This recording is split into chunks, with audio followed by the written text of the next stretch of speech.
मंत्री परिषदर गुरुत्वपूर्ण बैठक मुख्यमंत्री अध्यक्षतार बस बैठक किसी समय पर बस गुरुत्वपूर्ण मीटिंग विभागीय मंत्री परिषद सदस्य सामिल होंगे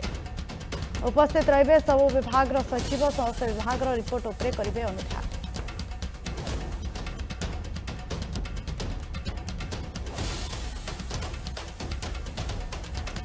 गुरुत्वपूर्ण खबर सामना आसुची जे मंत्री परिषदर गुरुत्वपूर्ण बैठक मुख्यमंत्री अध्यक्षतार बस बैठक किसी समय पर गुरुत्वपूर्ण मीटिंग अधिक सूचना सहित जोड़े आम प्रतिनिधि प्रशांत दास। प्रशांत, गुरुत्वपूर्ण खबर आसुची जे मंत्री परिषदर गुरुत्वपूर्ण बैठक आ किसी समय पर बसिबो कौन अपडेट रही? निश्चित भाव में देखो गुरुत्वपूर्ण बैठक बसवा जाऊँचे जदि आप देखिए ओडिशा सरकार आज मुख्यमंत्री मोहन चरण माझी अध्यक्षतार आउ किछि समय पर लोकसभा भवन में एक बैठक अनुष्ठित से बैठक रे जदि आप देखिए जहाँ सूचना रही मंत्री परिषद बैठक रे विभिन्न दिग को नहीं चर्चा आलोचना करा समस्त विभाग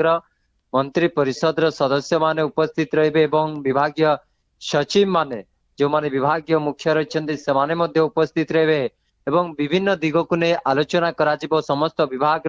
रिपोर्ट को चर्चा आलोचना को नेबे मुख्यमंत्री एवं विगत दिन में आप देखिए 7 मास सरकार कौन प्रकृत में परफॉर्मेंस रही अनुध्यान करा एवं आउ कौन कौन आवश्यक रही कहीं मुंड उपर आप जानते रही बजेट अधिवेशन तेरे जो बजेट आम आनी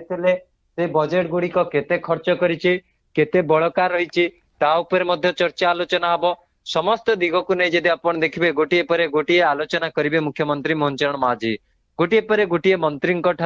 पूरा रिपोर्ट ने पूरा तथ्य को जदि आप देखिए अनुध्यान करेंगे एवं संपूर्ण भाव में ओडिशावासी जहाँ आवश्यक रही आउ के भाव में कार्यकारी करा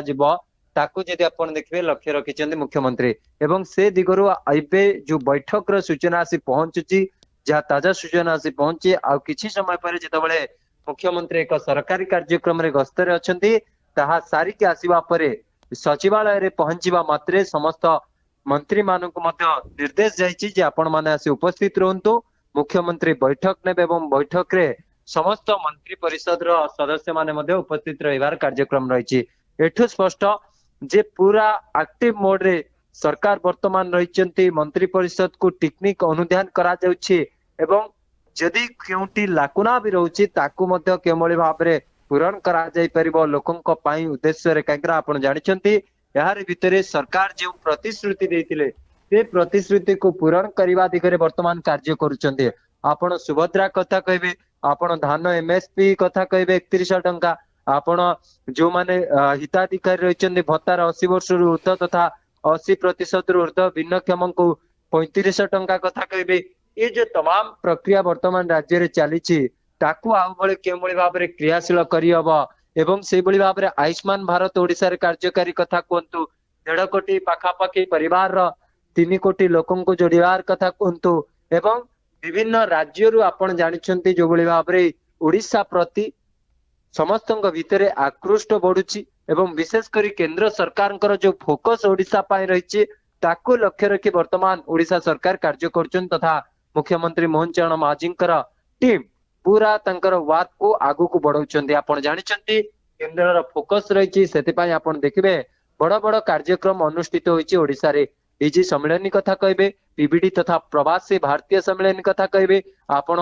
जदि देखिबे शिल्प तथा खनि विभाग देखिबे सर्वभारतीय मंत्री परिषद बैठक ओडिशा रे अनुष्ठित होबार कथा कहबे ये जो तमाम कार्यपंथा मध्य ओडिशा रे अनुष्ठित होईची ताकू मध्य लक्ष्य रखा है आगामी दिन रे भारत वर्षर समस्त बड़ बड़ कार्यक्रम केमोली भाव में ओडिशा रे हबो विश्व दरबार केमते परिचय सृष्टि करिवो एवं विशेष करी ओडिशा रो 4.5 कोटी ओडियांकर समस्त कथा केमोली भाव में बुझा जाई परिवो एवं ओडिया अस्मिता को केमोली भाव में बजाय रखा जाई परिवो। आपण जानिछंती महाप्रभुंकर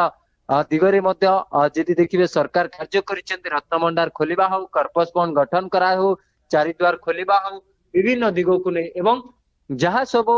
स्थिति वर्तमान रही राज्य रे ताकू केमोली भाव में निकट आउ न हबो ताकू केमोली भाव में समाधान रास्ता बाहर परिबो लोकंकर प्रत्येक समस्या रे केमोली भाव में मोहन सरकार कार्य करि परिबो ये संपूर्ण दिग को नहीं जहाँ कुआ जाउची आलोचना करा जिवो एही बैठक रे एवं विशेष करी समस्त विभाग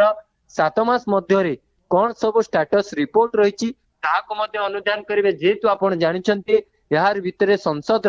बजेट अधिवेशन बिगुल बाजी सारी तेबे ओडिशा विधानसभा सप्तदश अधिवेशन बजेट अधिवेशन कहीं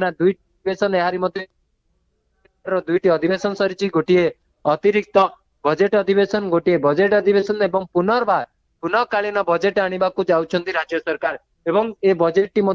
बड़ आकार रे रहिबो तेबे जेहेतु आउ किछि समय पर गुरुत्वपूर्ण बैठक अनुष्ठित हब कहुछि मुख्यमंत्री अध्यक्षतार जेहेतु अनुष्ठित होछि विभिन्न दिगकु समस्त विभाग